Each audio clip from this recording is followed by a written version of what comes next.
Bonjour, ici DocMixer de Minefield.fr. Aujourd'hui, on va faire quelque chose d'un petit peu différent. Ce tutoriel va se passer un petit peu différemment d'habitude, car les différents tutoriels que j'ai pu faire se passaient toujours en 15 minutes et c'était assez contraignant. La dernière fois, on n'a pas pu terminer.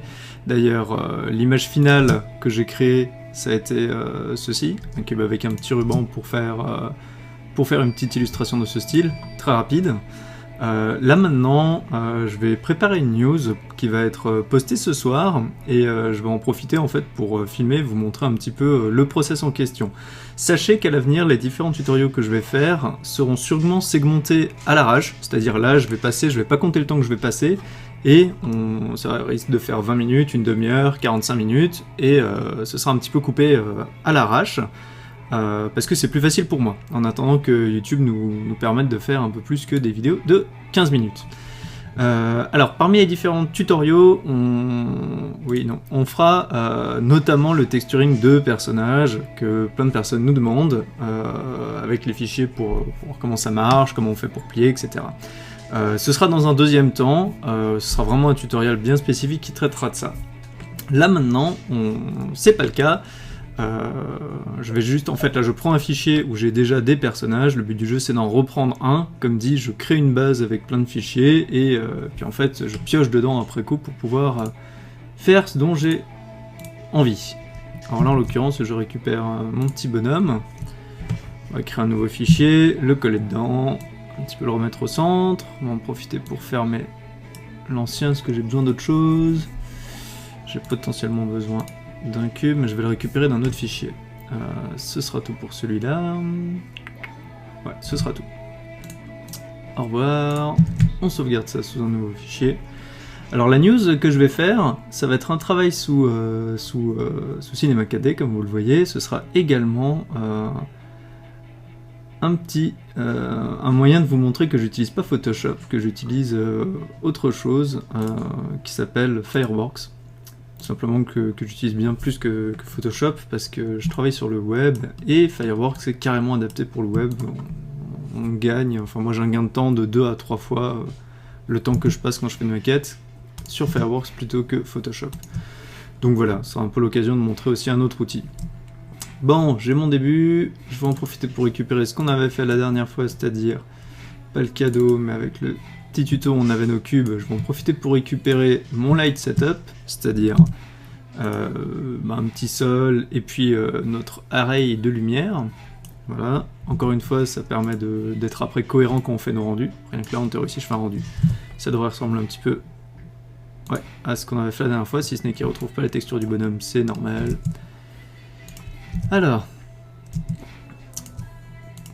là en l'occurrence, j'avais fait le travail bien, bon, j'en profiterai pour le refaire justement parce qu'il n'est pas impeccable, mais ça fonctionne comme pour les cubes de terre et autres, c'est-à-dire on a une texture dans laquelle on claque un seul PNG, en l'occurrence c'était le char.png, mais là, vu qu'on va faire une news sur les voltements, on va mettre à l'honneur l'administrateur, l'empereur Pyrrhix.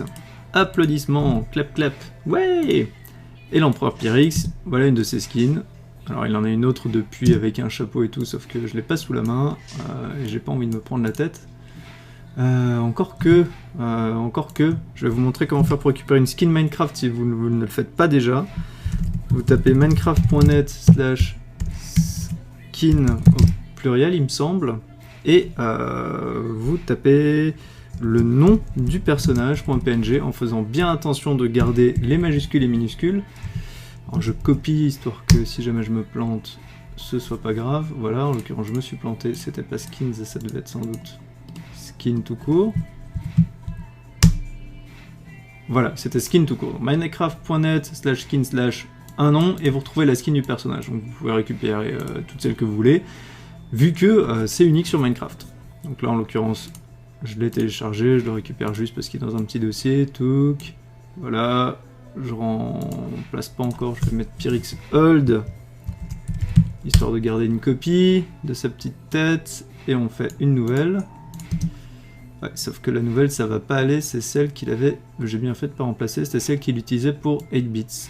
Et ça me convient pas, moi je voulais son ancienne, donc on va utiliser le Hold. Bon, je mets tout dans mon dossier tuto, qu'on réouvre, Et dedans, vous avez un dossier texte pour les textures. J'en profite, je mets tout dedans. Généralement, j'ai un seul... Ah bon, j'en avais déjà un, pas remplacé.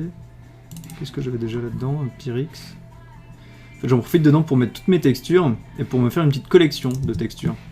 Ouais, en fait, je l'avais déjà. Ouais, j'avais même celle de Notch, l'ancienne de Neymir, d'autres pour différentes news que vous avez sûrement dû voir. Alors, on revient à Cinema 4D. Cinema 4D, on va recharger le JPEG, parce que là, concrètement, il le cherche. Il le trouve pas, c'était char.png. Là, maintenant, on va changer. On est bien dans mon bureau tuto. On va choper pas char, mais... voyons voir Pyrix tout court. Voyons voir. Tac. Est-ce que vous voulez le créer à la current location? Oui, c'est pas nécessaire, sachant que, de toute façon, il me le met dans mon dossier texte qui existe déjà. Donc, de toute façon, il me pose la question, il n'en a pas besoin. On a donc bien notre skin avec sampling known. Jusque-là, il n'y a pas de souci. Vous voyez qu'il a déjà remplacé, parce que j'ai vraiment remplacé une skin par une autre. Sinon, ça se situait dans votre bonhomme, mais ça on le verra quand on modélisera le bonhomme, c'est toute la série de tags, textures, où vous devez les sélectionner, et c'est ici, dans le matériel, que vous faites un drag and drop d'autre chose, d'une autre texture. C'est le moyen le plus simple pour changer. Donc voilà, Pyrix. On peut très bien lui donner la tête de quelqu'un d'autre. Bah, je vais dupliquer ma texture avec un copier-coller, je change ma texture et je prends juste les tags correspondants à la tête. Là, en l'occurrence, c'est le bas, mais prenez celui qui correspond à la tête et basta. La tête, c'est celle-là, en fait. Changez tout cela. Et comme ça, vous mettez une autre tête. Vous voyez d'ailleurs que c'est pas parfait le modèle que j'avais en stock. Il y a un petit peu de blanc encore. Je vais faire un petit rendu juste pour bien voir le problème, ouais. Et vous voyez que c'est pas calé nickel. Donc c'est pour ça que on en profitera ensemble pour refaire quelque chose de nickel. Parce que là vous voyez, ah ouais, carrément, oula, il perd ses cheveux, il y a un petit peu de rose ici. Vous voyez aussi que le modèle, il est super fragmenté. Ça me sert pas pour la tête ni pour le corps, ça me servait juste pour le bras, histoire de le plier. Donc ça on le verra quand on créera ça. Si vous souhaitez plier les bras, bien sûr. Alors là pour l'instant il y a donc des petits soucis sur le modèle, on n'en a rien à foutre, c'est pas grave, parce que on va faire d'abord le visuel, et c'est après dans le logiciel de compositing qu'on va, dans Fireworks, qu'on va faire d'autres choses. Alors pour cette news qui concerne les Voltemont et leur ouverture prochaine, on va annoncer les grands gagnants du concours. Alors pour ça j'avais déjà griffonné en fait une sorte de petite mise en scène, et je vais essayer de reprendre ça avec ce que j'avais en tête. Alors on va récupérer du bois, on va caler du bois, vous voyez que là d'ailleurs il est flou, pourtant ma texture elle est bien... Ah ouais non, bon, il me la trouve pas, il me trouve plus mon terrain.png, donc on va le recharger. Voilà, il me le trouve tout seul comme un grand, si tu veux. Et pourtant, même sans sampling, il est tout moche. Et ça on avait dit, c'était avec un POMD pour aller dans le projet de settings. Non, ce n'était pas là, c'était dans... Voyons voir, c'était dans les paramètres d'affichage, dans le display, qui avait Announced OpenGL. Et quand vous claquez ça, ben, il essaie de faire en temps réel déjà le rendu que vous aviez.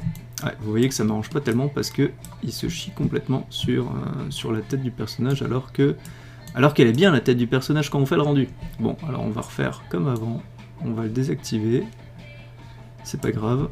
Et puis ce sera un petit peu flou, c'est pas grave non plus. On a juste besoin de le mettre à l'échelle parce qu'avec mon cube il fait un petit peu la taille du personnage. C'est un petit peu dommage parce que bon, Pyrix, voilà quoi, je veux dire, c'est pas un nain. C'était terrible cette phrase, elle servait à rien du tout. Et on va juste mettre à l'échelle. Alors en théorie, un cube de Minecraft correspond à 1 mètre cube. En tout cas c'est 1 mètre par 1 mètre par 1 mètre. Et un personnage fait en théorie 1m80. Un tout petit peu moins que 2 cubes. Là en l'occurrence mon personnage il en fait vraiment moins, il en fait... Voyons voir si je prends le body jusqu'à la tête comme ça, je suis environ à 200 cm, c'est-à-dire... non, c'est complètement faux ce qui me sort. Voyons voir comment est-ce que je pourrais calculer ça, je pense qu'il faudrait que je fasse un petit current state to object. Même pas, il me les donne pas, bref, bon. En tout cas on peut voir sur les marquages que mon cube il en fait 2, mon personnage il est censé arriver un peu plus haut, il est censé arriver quand même bien plus haut. Alors, pour être bien sûr de caler notre personnage, on va déjà lui enlever le petit effet de rotation qu'il y avait sur la jambe pour lui donner du style et du dynamisme. Ah. Ici, on remet 0 degré dans les paramètres de rotation, on fait pareil pour l'autre jambe, avec un 0 et un 0 et un 0. Donc là il est vraiment droit comme un I, Je vais faire pareil avec la tête, parce que sa petite rotation ici, j'en ai pas encore besoin et je préférais la faire en temps et en heure. Donc ce modèle il est vraiment vieux, vous voyez qu'il colle même pas complètement au corps, c'est vraiment la dèche. J'aurais vraiment intérêt à refaire ça correctement, donc on en profitera, ça fera l'objet d'un tutoriel. Et ce seront aussi des sources que je mettrai du coup à disposition. Alors le bras gauche lui il est tout droit mais il a quand même une rotation vers l'arrière, on remet à 0, a priori ça devrait être plutôt pas mal, voilà on peut même le rapprocher. Vous pouvez laisser un léger espace, ça se verra pas. Par contre ce bras c'est un peu plus compliqué parce que je le tords, mais je ne vois plus le... Ah, j'ai effacé le mauvais personnage. Et j'ai tout aplati, ce qui fait que je peux même pas retordre le bras si je veux directement. Bon, c'est pas grave, vu que j'ai mon bras gauche, et que mon bras gauche c'est rien de plus que mon bras droit, avec une petite rotation. Bon, en théorie la texture est censée être changée, mais là en l'occurrence ça change rien du tout, tellement peu. Vu la qualité de la texture et des modèles de notch, c'est pas une critique, hein. Y a pas besoin de se casser autant la tête. Alors, non, il est bien à 180 degrés, 0,0. J'ai l'impression qu'il est légèrement plié. Ça, je me demande si c'est pas mon centre de rotation qui, lui, n'est pas à 0,00. Bref, bon, ça se verra pas trop, c'est pas grave. De toute façon, on a notre personnage qui est là. Le bras qui est légèrement décollé du corps. Là, je suis dans la vue de côté, hein, pour les gens qui n'avaient pas compris. Voilà, bon, on a notre personnage, on a notre Pyrrhix qui est beau, qui est vaillant, qui est fort. On va remettre ça dans la hiérarchie, ce qui fait que si je déplace mon body, je déplace tout le personnage. Et sinon, j'ai vraiment mon personnage en entier que je peux déplacer. Bon, ça c'est un tag, on verra plus tard ce que ça fait. Donc là, j'ai mon Pyrrhix, j'ai ma scène. Pyrrhix, je vais le claquer au beau milieu, en X et en Z. Vous voyez qu'il est légèrement... non, il est pile au centre, c'est parfait. En hauteur, par contre, il est pas bien calé. En fait, il faudrait prendre la hauteur du personnage, la caler dans mon champ Y et la diviser par 2, parce que mon centre de gravité est à la moitié de mon personnage, en l'occurrence. Ce qui fait que du coup, on va faire ça de manière, encore une fois, empirique. On aura des moyens d'aligner, hein, mais je vous avoue, j'ai un petit peu la flemme, là, j'essaie d'aller vite. On a juste besoin de le claquer, là. Et ici, ça suffit largement, on est assez proche. Je suis un pixel au-dessus sur l'écran, si on se rapproche, on le verra sûrement plus. Ça me permettra d'éviter que le matériau, le polygone du sol, intersecte avec celui-là des jambes. On sera sûr d'avoir pas de soucis avec les ombres. Petite sauvegarde. Alors, maintenant c'est la taille qui nous ennuie. Alors, la taille, reprenons notre cher Pyrrhix. On voit donc que il est censé être un peu plus grand. Voilà, c'est assez simple. On va reprendre de nouveau l'outil de scale. Alors comme le cube me paraît vraiment grand, on va vraiment faire en sorte que le Pyrrhix fasse le double, même s'il est censé faire un peu moins. Voilà. Et maintenant, moi j'ai envie de créer une sorte d'estrade. Une sorte d'estrade un petit peu d'orateur, car notre ami à la tchatch, il a une verve, une passion quand il parle de ces cubes et de ces petites constructions. On dirait presque un Bob Lennon. Alors, cette fameuse estrade, pour l'instant, en l'état, ça va faire moche. Alors, dans mon petit schéma, on n'est pas obligé d'être réaliste.